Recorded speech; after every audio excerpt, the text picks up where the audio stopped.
It's just gonna be an Ifak video. So this is my Ifak that I run currently on my rig.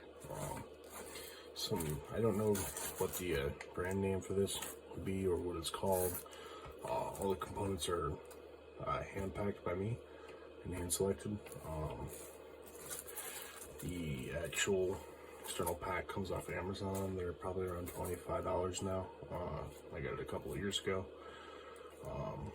Swapped out the first aid patch. There's not a whole lot going on the outside. I don't keep the tourniquet pouch on the Ifak because it gets kept on my rig. I did have a tourniquet on here at one point and it went missing. So yeah, it's a pretty simple construction. There's a panel that mollies onto my rig, excuse me,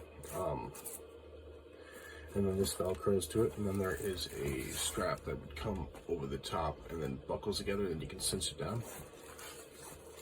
So getting over the top, there is a velcro to help keep it secured. There's these two. There's some nicer, newer ones out there where you could straight up grab the whole thing and just tear it down and open, but this one isn't as nice. So, you know, you first go ahead and open it up. You notice it's like 3-section. So, starting from the top down, essentially. Not sure if you guys can see.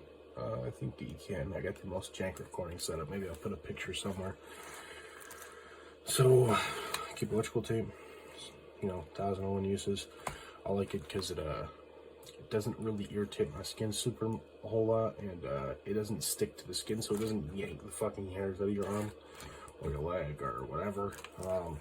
But it sticks to itself really well, and it's elastic, so if you want to make pressure dressings, it's actually not half bad for that. A pair of, you know, gloves. They're not sterile, but they're clean. There's really no difference. More to protect yourself and not, you know, protect the patient from disease. And then I have, so these are the original Israeli dressings. So I'll probably grab one that's already opened at some point. They're pretty simple. So it's like a compressed brick.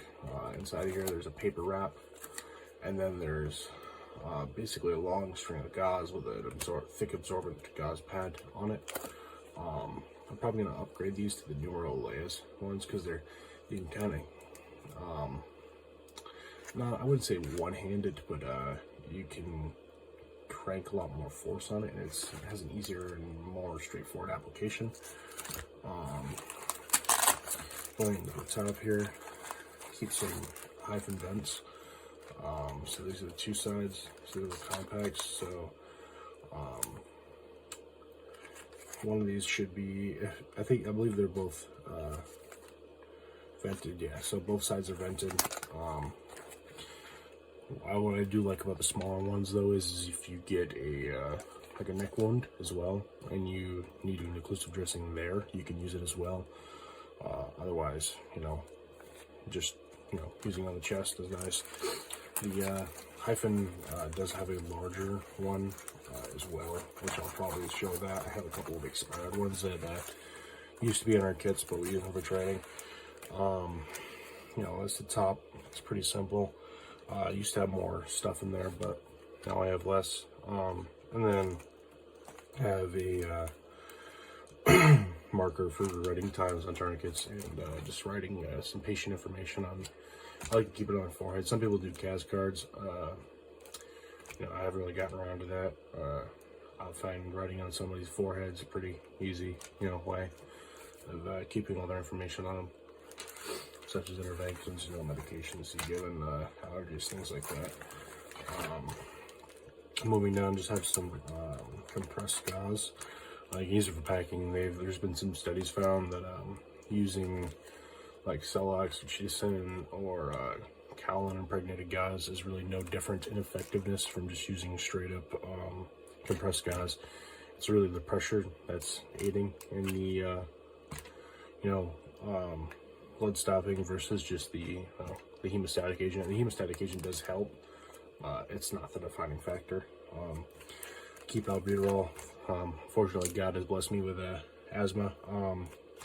Not to mention, you can still, somebody has a little bit more difficulty breathing, and also helps there as well. I don't think this one is on date. It might be out of date. No, so that one's still good till February 25. You know, I got a cravat or triangle bandage. 1,000,001 uses, packing, tourniquets, slings, cloth. You know, keeping somebody warm, making a bonnet, splinting, all kinds of things for that. Then in here I have just an emergency blanket. These ones are nice, great. We've unpacked a couple of these. They work, but they can be a little bit flimsy, a little tear easily, but they're really cheap, so we have 1,000,000 of them. In here, keep an MPA. That's been sized to me, so correct way to size an MPA for the right diameter wise is you're going to use your pinky or the patient's pinky. You place it beside the NPA, and that will give you the correct sizing. Use the side, not the width. Use the side of the pinky. That'll make more sense if I go to explain something a bit later. Maybe I'll do a video on just some Airways, how to use them, and of course the lubricant. You know how lubricant, you use saliva, your saliva, their blood, whatever fluids. You can use water, saline, whatever, anything to make it a little bit more comfortable and easier to get it in there. A couple of packs of bleed stop. These are kind of nice for scalp wounds, minor wounds. You can also use these in combination with the packing gauze. You open this up, it's a powder, pour it into the wound, and then pack the gauze into it. Or if somebody's working on you, like ideally you use an Ifak for yourself. It's something that your team members use on you when you go down, and they use the stuff that's in your Ifak to treat you. So my guys have been told to pour this directly into the wound and pack it, or they can, as they're packing it, if they have a partner, the partner can pour it onto the gauze as they're packing it into the wound to help with blood, or to help coagulate more blood. And what I do like about this, so this one works a bit better for people that are on blood thinners.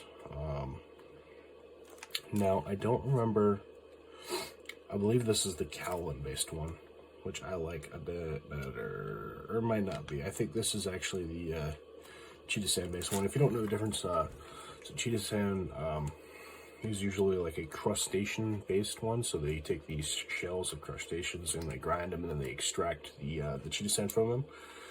Cowlin is a rock-like mineral, so they harvest that and then you can use chemicals, and it doesn't really contain anything that give you that would cause an allergic reaction. Even if it could cause an allergic reaction, I'd still use it. It's a lot easier to treat a mass allergic reaction than it is to, treat somebody dying of, hypovolemic related shock. So that being said, that's what I got there. It seems I have lost my lubricant.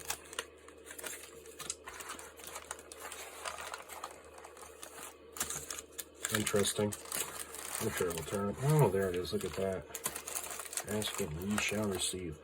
Now, you might notice that I have this here bottom part. You can see that.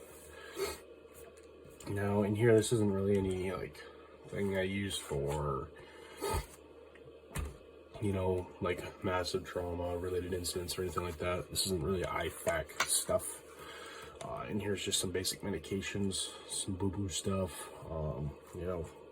stuff for blisters, stuff when you feel feel a little sick, upset stomach, flu-like, stuff like that. So in here, some antacids. Thought acid reflux is bad.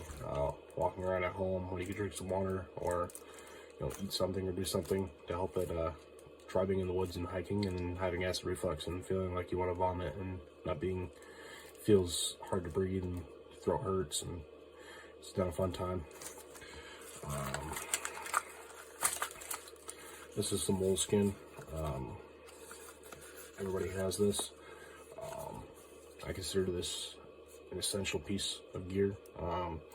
This goes in everything. Even if we didn't have a medical kit, it's gonna go in everybody's rigs. Just because foot injuries, like orthopedic injuries, excuse me, injuries are not favorable. And somebody having blisters on their feet, or you know, the blisters are breaking and they're bleeding, or somebody has ulcers, or their feet are cracking and stuff. This just helps. Also, this is kind of padded. It's not super padded, but if somebody's starting to get some shin splints or something like that, it's gonna help a little bit. You just add a couple of layers, maybe an extra pair of socks and some, you know, gauze and some tape, and you know, it help out a little bit.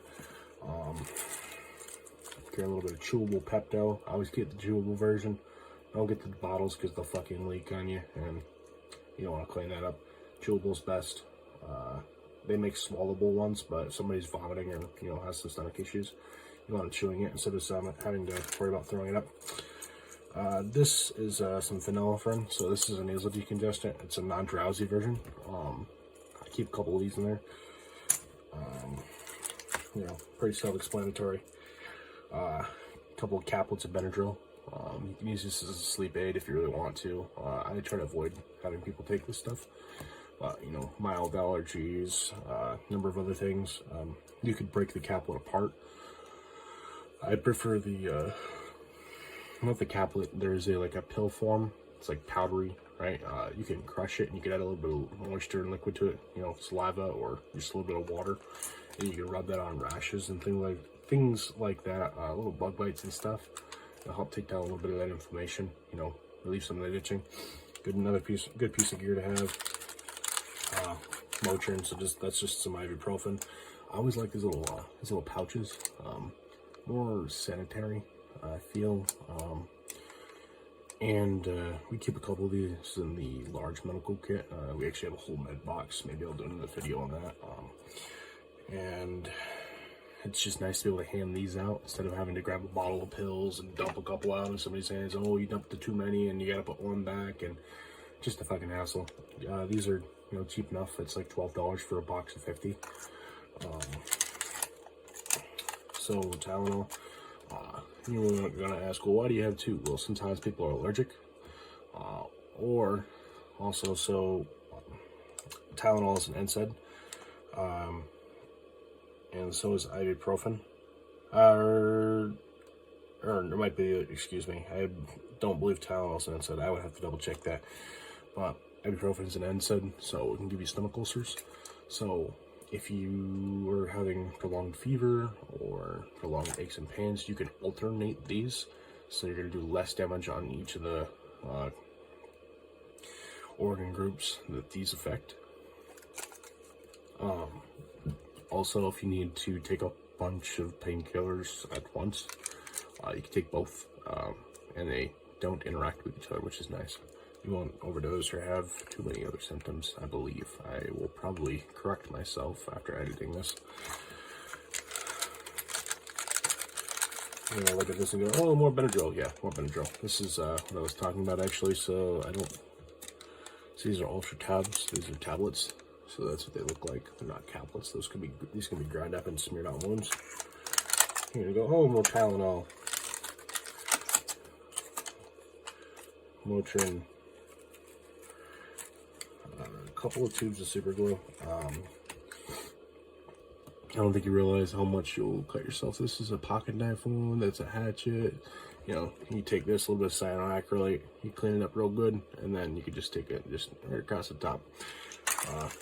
Minor ones that are like that are kind of deep. You can kind of glue up, which are nice. This right here, lifesaver. I need to add more of these back, but this is loperamide. So it's an anti-diarrheal. Diarrhea, you know, obviously causes dehydration, among other things. That's really not fun. So stopping that's wonderful.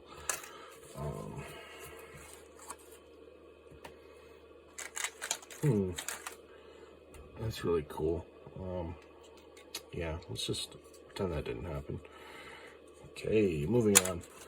Normally there's more little band-aids and other things in here. I don't know. I'm pretty sure. I don't know why they're not in there exactly. I might have taken them out, forgot to put them back. But normally there's like some small little band-aids and 2x2s, little pieces of gauze, stuff like that. It's little minor ones.